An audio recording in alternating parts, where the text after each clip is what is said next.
They see my disability, I see my ability. They call me disabled, I call myself differently abled. There are some incidents that happen in your life. Those incidents break you, deform you, but they mold you into the best version of you. And the same thing happened to me. I was 18 years old when I got married. My father wanted me to get married. And all I said was, if that makes you happy, I'll say yes. And of course, it was never a happy marriage. Just about after 2 years of getting married, I met a car accident. Somehow my husband fell asleep and the car fell in the ditch. He managed to jump out, saved himself. I'm happy for him. But I stayed inside the car and I sustained a lot of injuries. The list is a bit long, don't get scared. The wrist was fractured. Shoulder bone and collarbone were fractured. My whole rib cage got fractured. And because of the rib cage injury, lungs and liver were badly injured. I couldn't breathe. I lost urinary bowel control. That's why I have to wear the bag wherever I go. 3 vertebrae of my backbone were completely crushed. And I got paralyzed for the rest of my life.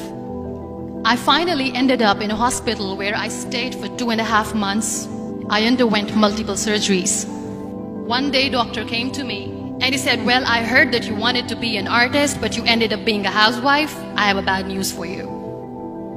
You won't be able to paint again because your wrist and your arm are so deformed, you won't be able to hold a pen again. Next day, doctor came to me and said, your spine injury is so bad, you won't be able to walk again. Because of your spine injury and the fixation that you have in your back, you won't be able to give birth to a child again.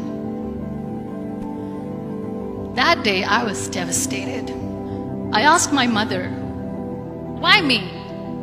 And that is where I started to question my existence. Why am I even alive?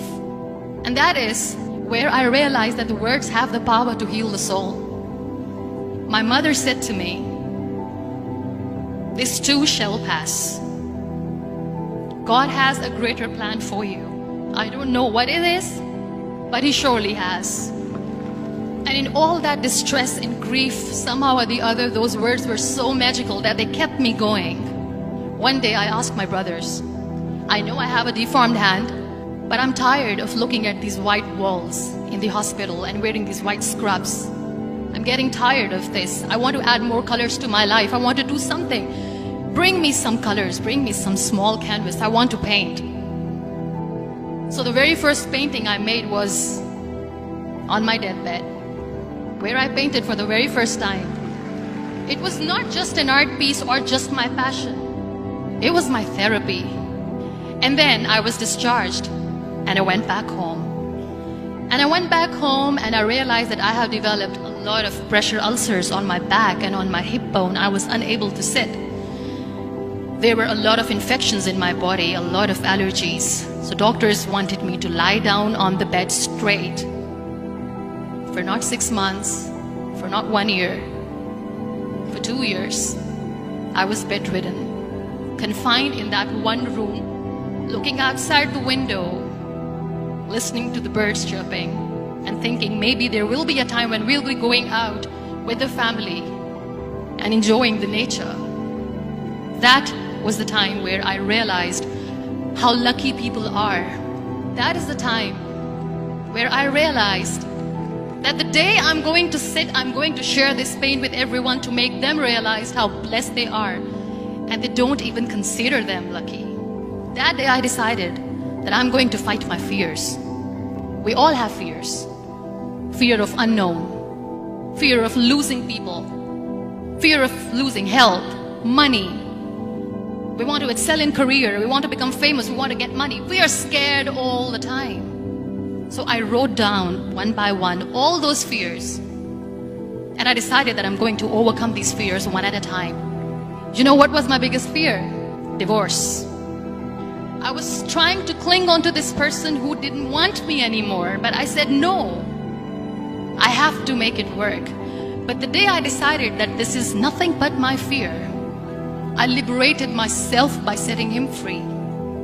And I made myself emotionally so strong that the day I got the news that he's getting married, I sent him a text that I'm so happy for you and I wish you all the best. And he knows that I pray for him today.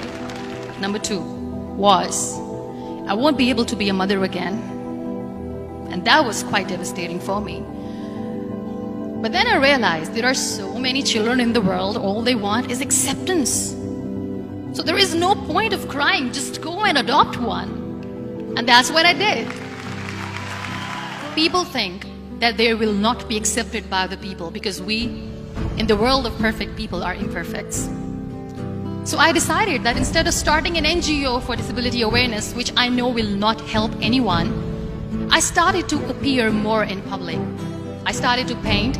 I decided that I'm going to join the national TV of Pakistan as an anchor person. And I've been doing a lot of shows for the last 3 years. I became the National Goodwill Ambassador for UN Women Pakistan, and now I speak for the rights of women, children.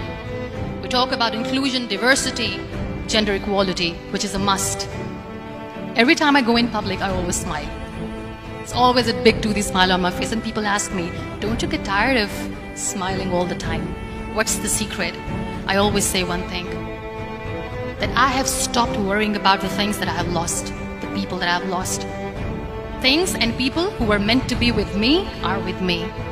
And sometimes somebody's absence makes you a better person. Cherish their absence. It's always a blessing in disguise. Live your life fully. Accept yourself the way you are. Be kind to yourself.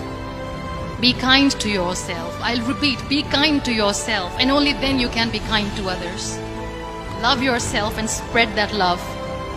Life will be hard. There will be turmoils, there will be trials, but that will only make you stronger. So when you accept yourself the way you are, the world recognizes you. It all starts from within.